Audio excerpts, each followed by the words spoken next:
Eu queria passar então para uma outra parte da palestra, pensando basicamente dois grandes modelos da temporalidade ocidental.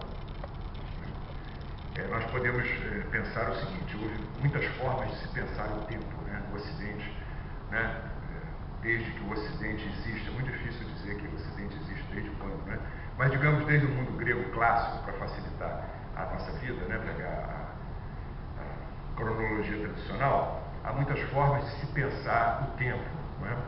E eu selecionei basicamente, seguindo também as reflexões desse historiador Koselleck, dois grandes modelos, que são os dois principais modelos de se pensar a temporalidade associada à história, de se pensar o futuro associado à história, quando não estamos no registro religioso, que aí nós temos outro tipo de desenvolvimento de pesquisa, podemos falar disso depois nas perguntas, se for o caso, né? Basicamente, Koselleck trabalha com a ideia de que do mundo grego até ali o Renascimento italiano, por volta do século XVI e mesmo boa parte do século XVII, a maneira pela qual o futuro era pensado, quando pensado do ponto de vista mundano, do ponto de vista da experiência dos homens, sem recorrência à transcendência, a Deus ou juízo final e nada disso, né, basicamente se constitui uma maneira de conceber a história, né, que é aquela maneira que foi, que passou para a prosperidade com um nome que a ela foi concedido por Cícero no primeiro século depois de Cristo, né? A ideia da história mestra da vida, né? O que é a história mestra da vida, né? É uma maneira de narrar os acontecimentos do passado e mesmo do presente, né, que consiga extrair desses acontecimentos uma potência pedagógica, né, uma potência de perenidade, né? A história nasceu no mundo grego, né? Heródoto, no século IV a.C., né, dizia, é o primeiro grande livro de história, né, pelo menos daqueles que sobreviveram até o tempo de hoje.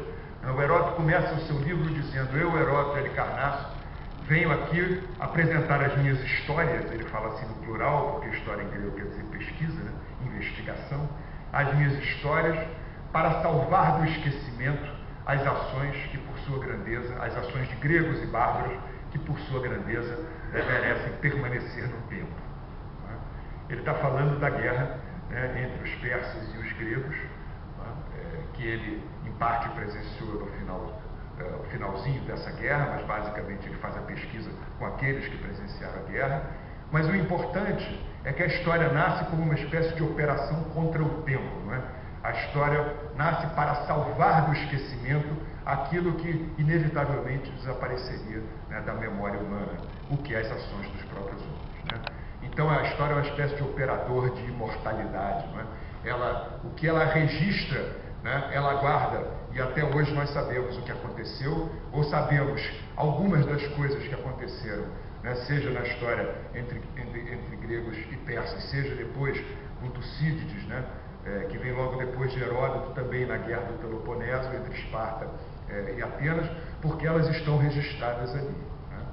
Mas por que registrar essas ações, se as ações humanas são coisas efêmeras, se as ações humanas são naturalmente destinadas ao desaparecimento? Porque se supunha, né, que havia, né, naquelas ações, ou pelo menos em algumas delas, né, nas ações dignas da grandeza humana, né, lições que poderiam permanecer no tempo, né, e poderiam informar aqueles que viriam depois, as gerações futuras e a posteridade, né, acerca de como se conduzia